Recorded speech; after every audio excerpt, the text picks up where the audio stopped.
یہ میں آپ تمامی حضرات کے سامنے حاضر آیا ہوں۔ آئیے مذہب اسلام کے تعلق سے میں کچھ آپ کو بتاؤں کہ مذہب اسلام ایسا مذہب ہے جو ہر موڑ پر ہماری رہنمائی کرتا نظر آ رہا ہے۔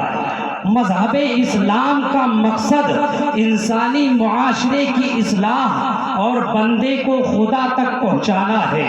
اسلام کا مقصد انسان کو بے راہروی کی گندگیوں سے بچانا ہے۔ اسلام کا مقصد انسان کو سود خوری اور رشوت ستانی جیسی لعنتوں سے نفرت دلانا ہے۔ اسلام کا مقصد بگڑے ہوئے ماحول کو درست اور پاکیزہ بنانا ہے۔ الغرض اسلام نے اپنے ماننے والوں کو جو قانون ہائے زندگی عطا کیا ہے، جو قانون حیات دیا ہے، مہد سے لے کر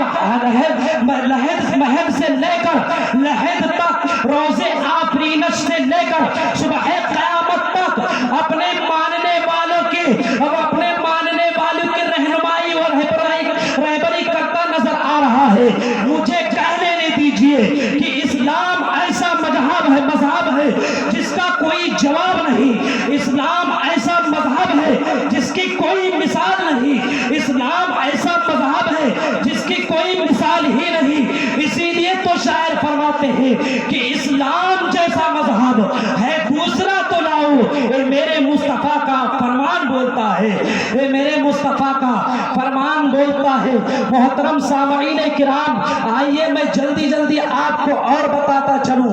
اب مذہب اسلام کی بات آئی ہے تو میں آپ کو بتاؤں کہ آخر مذہب اسلام کی حقانیت کی دلیل کیا ہے۔ ایک عیسائی تھا، اس کا ایک دوست مسلمان تھا۔ اس نے اپنے مسلمان دوست سے پوچھا کہ آخر تمہارے مذہب اسلام کی حقانیت کی دلیل کیا ہے، تم مجھے بتاؤ۔ وہ مسلمان کوئی مولوی یا عالم نہ تھا، اس سے جو ہو سکا اس نے اپنے اعتبار سے مذہب اسلام کی حقانیت کے بارے میں بتایا، لیکن اس یہودی نے کہا تم نے جو بتایا وہ تو سچ ہے، لیکن آئیے میں آپ کو بتاتا ہوں کہ مذہب اسلام کی حقانیت کیا ہے، مذہب اسلام کی صداقت کیا ہے۔ ہمارے ملک انگلستان میں پارلیمنٹ سازی کے لیے تقریباً 100 ممبران کی ضرورت پڑتی ہے جو بڑے لائق و فائق اور تجربہ کار اور قابل ہوتے ہیں۔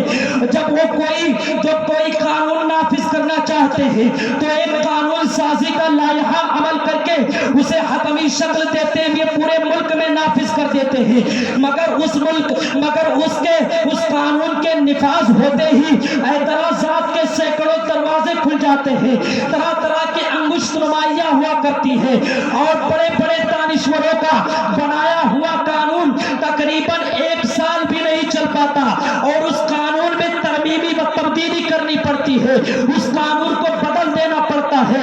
لیکن تمہارے پیغمبر خاتم النبیین محمد عربی وحی اللہ صلی اللہ علیہ وسلم نے عرب کے ریگستان میں بیٹھ کر 1400 سال پہلے جو قانون بنایا تھا، اس قانون میں ابھی تک نہ کسی قسم کی تبدیلی کی ضرورت آئی ہے اور نہ قیامت تک کسی قسم کی تبدیلی کی ضرورت آئے گی۔ یہی ہے تمہارے مذہب اسلام کی حقانیت کی دلیل۔ پیارے مسلمانوں، یہ ایک یہودی کہہ رہا ہے، کوئی مسلمان نہیں کہہ رہا ہے۔ میں آپ کو بتاؤں، مذہب اسلام ہمیشہ اپنے ماننے والوں کو اعلیٰ سوسائٹی میں دیکھنا چاہتا ہے، لیکن آج ہمارے مسلمانوں کا حال یہ ہے کہ آج لوگ یہود و نصارہ پر سبقت لے جانے کی کوشش کر رہے ہیں۔ وہ کون سی برائیاں ہیں جو مسلم معاشرے میں پروان نہ چڑھ رہی ہوں؟ وہ کون سی برائیاں ہیں جو مسلم معاشرے میں موجود نہ ہوں؟ شراب نوشی دیکھو تو مسلم معاشرے میں، جوا بازی دیکھو تو ہمارے معاشرے میں، رشوت ستانی دیکھو تو ہمارے معاشرے میں، دھوکہ بازی دیکھو تو ہمارے معاشرے میں، غداری دیکھو تو ہمارے معاشرے معاشرے میں شراب نوشی دیکھو، سود خوری دیکھو، تو ہمارے معاشرے میں میں آپ کو بتاؤں آخر کار لوگوں نے جو سود کو اتنا اہمیت دیا ہے، آقا کائنات صلی اللہ علیہ وسلم کی حدیث ہے، ان عبداللہ بن حنظلہ غسیل الملائکتی قال قال رسول اللہ صلی اللہ علیہ وسلم درہم ربا یاکلہ الرجل وهو یعلم اشد من 36 سریۃ۔ حضرت عبداللہ بن حنظلہ غسیل الملائکہ رضی اللہ تعالیٰ عنہ ارشاد فرماتے ہیں کہ آقا کائنات صلی اللہ علیہ وسلم نے فرمایا کہ سود کا ایک درہم جس کو آدمی جان بوجھ کر کھاتا ہے اس کا گناہ 70 بار زنا کرنے سے زیادہ ہے۔ دوسری روایت میں ہے ان جابر قال لعن رسول اللہ صلی اللہ علیہ وسلم آکل الربا ومکرہ وکاتبہ وشاہدہ وقالہم سواہ۔ حضرت جابر رضی اللہ تعالیٰ عنہ سے مروی ہے، آقا کائنات فرماتے ہیں آقا کائنات صلی اللہ علیہ وسلم نے سود لینے والوں، سود دینے والوں، سودی دستاویز لکھنے والوں اور اس کے کاموں پر لعنت فرمائی، اور آقا نے فرمایا سب کے سب اس گناہ میں برابر شریک ہیں۔ تیسری روایت میں ہے ان ابی ہریرہ قال قال رسول اللہ صلی اللہ علیہ وسلم قال قال رسول اللہ صلی اللہ علیہ وسلم ان ينكح الرجل امه ان ينكح الرجل امه۔ آقا کائنات فرماتے ہیں کہ سود کھانے والوں میں، سود کھانے والوں کو 70 گناہ ایسا ہے، اس میں اس کے سب سے کم درجے کا گناہ یہ ہے کہ آدمی اپنی ماں کے ساتھ زنا کرے۔ اتنی برائیاں ہونے کے باوجود آج ہمارے معاشرے میں حال کیا ہے؟ آج ہم کفے دست نہیں مل رہے ہیں، آج ہمیں کوئی کسی قسم کا افسوس نہیں ہے، اور ہم بڑے ہی فخر سے نعرہ لگاتے ہیں کہ غوث پاک کا دامن نہیں چھوڑیں گے، رسول پاک کا دامن نہیں چھوڑیں گے، اولیاء کرام کا دامن نہیں چھوڑیں گے۔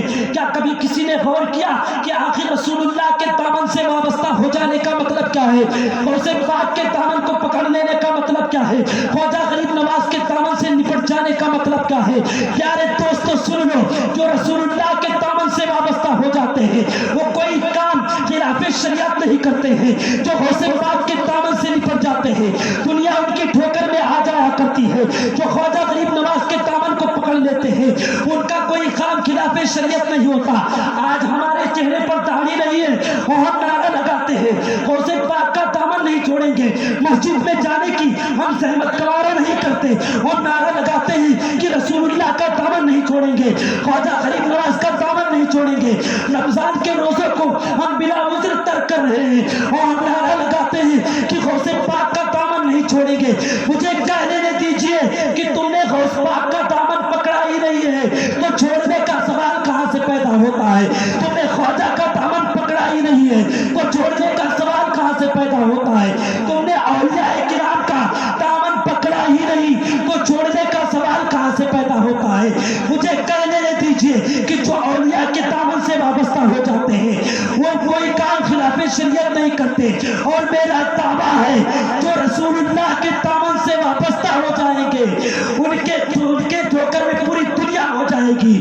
اسی لیے تو شاعر فرماتے ہیں کہ محمد سے وفا تو نے تو ہم تیرے ہیں، اے جہاں چیز کیا ہے لوگوں قلم تیرے ہیں۔ اللہ رب العزت کی بارگاہ